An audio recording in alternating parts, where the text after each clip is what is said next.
اور کچھ لوگ یہ کہتے ہیں کہ آپ لوگ جانور کھاتے ہیں اور جانور کی طرح برتاؤ کرتے ہیں. تو میرا جواب یہ مختصر سا جواب، وقت کم ہے. بالکل صحیح. آج کی سائنس یہ کہتی ہے کہ جو بھی آپ کھاتے ہیں وہ آپ کے مزاج کے اوپر اثر کرتا ہے. یہ سائنس کا لیٹسٹ ڈسکوری. جو آپ کھاتے ہیں آپ کے بیہیویئر کے اوپر اس کا ایفیکٹ ہوتا ہے. تو وہ کہتے غیر مسلم آپ جانور کھاتے اور جانور کی طرح برتاؤ کرتے. تو میرا جواب یہ ہے کہ ہمارے اسلام میں وہ جو خطرناک جانور ہیں، شیر، چیتا، شیر ببر، جو ایک دم وائلنٹ ہے، خطرناک ہے، وہ کھانے کی ممانعت ہے، الاؤڈ نہیں ہے، پروہیبٹڈ ہے.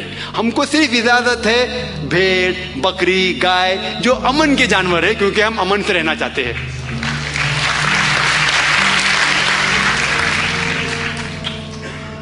وقت کمی ہونے کی وجہ سے اور دو کا صرف جواب دوں گا.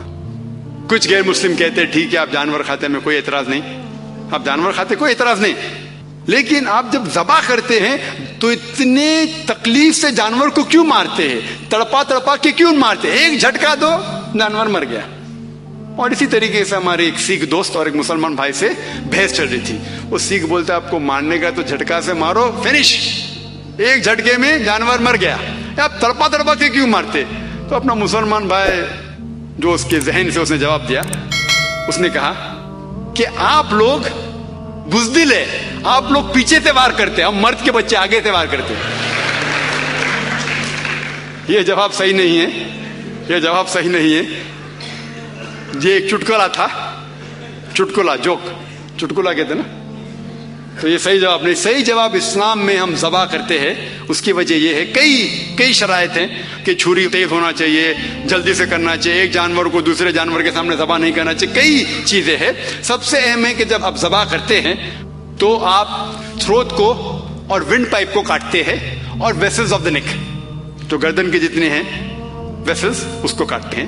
لیکن اسپائنل کارڈ کو، جو ریڑھ کی ہڈی ہے، اس کو آپ ہاتھ نہیں لگانا چاہیے، کیونکہ جب ہم ذبح کرتے ہیں ونڈ پائپ اور یہ گلے کو کاٹتے ہیں along with the vessels of the neck، heart pump کر رہا ہے بلڈ، دل ابھی تک چلتا ہے اور خون بہہ جاتا ہے. اگر ہم ریڑھ کی ہڈی اسپائنل کارڈ کو ڈیمیج کریں گے تو جو نرو جو دل کو جا رہی ہے وہ ڈیمیج ہو سکتی ہے. دیکھیں بھی کارڈیاک اریسٹ، دل بند ہو سکتا ہے. جب دل بند ہو جائے گا تو سارا خون جسم میں رہے گا.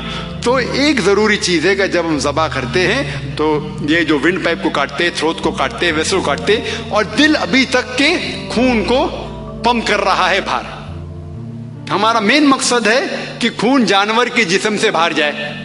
آج سائنس یہ کہتی ہے کہ خون is a good medium of germs and bacteria. خون کے اندر جراثیم رہتے ہیں، ٹاکسن رہتے ہیں، بہت سے بیماریاں رہتے.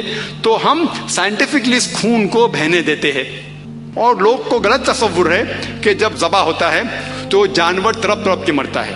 حالانکہ جب ذبح ہوتا ہے تو جو خون کا ویسل جو دماغ کے اس بھاگ کو پہنچتا ہے جس سے درد کا احساس ہوتا ہے وہ بند ہو جاتا ہے.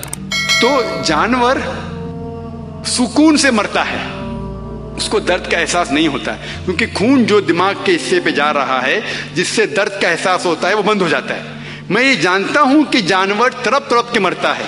وہ تڑپتا ہے درد کی وجہ سے نہیں، کیونکہ خون کم ہونے کی وجہ سے scientifically muscles contract and relax.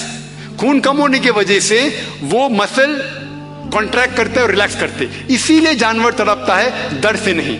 حالانکہ جھٹکے میں کئی بار جانور 2، 3، 4 گھنٹے بعد مرتا ہے اور بہت درد کے ساتھ مرتا ہے. تو اسلامک طریقہ سلاٹرنگ کا ایک دم صحیح طریقہ ہے، سائنٹیفک ہے. وقت کی کمی ہونے کی وجہ سے آخری جواب دوں گا میں، جو 10واں ہے. لوگ یہ کہتے کہ جب اسلام بت پرستی میں نہیں مانتا ہے، آپ مسلمان سب سے زیادہ بت پرستی کرتے، آپ کعبہ کی طرف سجدہ کرتے ہیں، وہ سب سے زیادہ بت پرستی ہے. غیر مسلم کہتے اسلام اگر بت پرستی کے خلاف ہے تو آپ لوگ کعبہ کو سجدہ کیوں کرتے، کعبہ کی پرستی کیوں کرتے ہیں، کعبہ کی عبادت کیوں کرتے؟ اس کا جواب ہے کہ کوئی بھی مسلمان کعبہ کی عبادت نہیں کرتا ہے. کعبہ ہمارا قبلہ ہے. آپ جہاں بھی دنیا میں ہیں قبلہ کی طرف دیکھ کے نماز پڑھیے. کعبہ قبلہ ہے، دشا ہے، ڈائریکشن ہے. مثال کے طور پہ ہمیں اگر آج نماز پڑھنے کا یہاں، تو کوئی لوگ کہیں گے کہ دکشن کی طرف دیکھ کے پڑھیں گے، کچھ لوگ کہیں گے پشچم، کچھ کہیں گے ایسٹ، کچھ کہیں گے ویسٹ، کچھ کہیں گے نارتھ، کچھ کہیں گے ساؤتھ. تو اجماع ہونے کے لیے ہمیں ایک طرف دیکھنا چاہیے، اور اللہ فرماتے ہیں کہ ہمیں دیکھنا چاہیے کعبہ کی طرف. تو کعبہ ہمارا قبلہ ہے. اور سب سے پہلے جو جغرافی میپ، جو نقشہ بنائے تھے دنیا کا، وہ مسلمان تھے.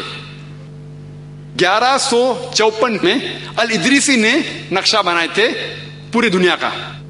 اور جب مسلمان نقشہ بناتے تھے تو ساؤتھ پول اوپر تھا، نارتھ پول نیچے تھا، اور کعبہ بیچ میں تھا. بعد میں ویسٹرن کارٹوگرافرز آئے، مغربی لوگ آئے، اور میپ کو الٹا کیے، اپ سائڈ ڈاؤن.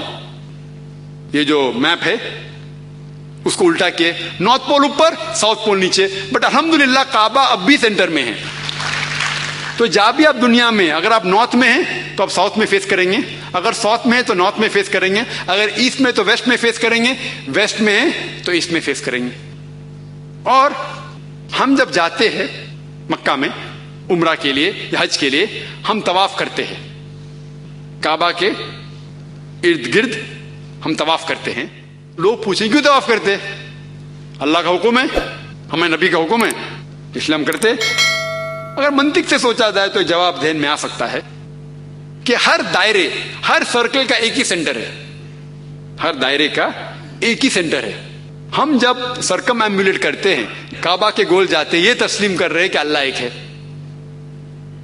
اور حضرت عمر رضی اللہ عنہ، ان نے کہا، صحیح بخاری میں ہے اس کا ذکر، جلد 2 کتاب و حج، چیپٹر نمبر 56، حدیث نمبر 675. اس میں حضرت عمر فرماتے ہیں رضی اللہ عنہ، وہ کہتے ہیں کہ کیونکہ میں نے میرے نبی کو اس پتھر کو چومتے ہوئے دیکھا ہوں، اسی لیے میں چوم رہا ہوں، ورنہ یہ کالا پتھر نہ مجھے کوئی فائدہ پہنچا سکتا ہے نہ کوئی نقصان پہنچا سکتا ہے. یہ الفاظ سیکنڈ خلیفہ کے، دوسرے خلیفہ کے، کہ یہ پتھر نہ مجھے کوئی فائدہ پہنچا سکتا ہے نہ نقصان پہنچا سکتا ہے، کافی ہے ہمیں یہ کہنے کے لیے کہ یہ پتھر کو ہم نہیں پوچھتے. اور ایک چیز میں کہتا ہوں کہ محمد صلی اللہ علیہ وسلم کے وقت، ان کے دور میں کئی بار صحابہ بھی کعبہ کے اوپر چڑھ کے آزان دی. میں یہ پوچھنا چاہتا ہوں کہ کوئی بھی شخص جو بت کو پوچھتا ہے وہ بت کے اوپر کبھی نہیں چڑھے گا. صحابہ کعبہ پہ چڑھ کے آزان دیتے تھے. یہ ثبوت ہے کہ ہم اس پتھر کو، سنگ اسود کو، نہیں پوچھتے. وقت کی کمی ہونے کی وجہ سے میں چاہتا ہوں کہ سوال جواب کی نشست ہو، اسی لیے میں اس تقریر کو ختم کرتا ہوں تاکہ زیادہ وقت ہو سوال جواب کے لیے. وآخر دعوانا الحمدللہ رب العالمین.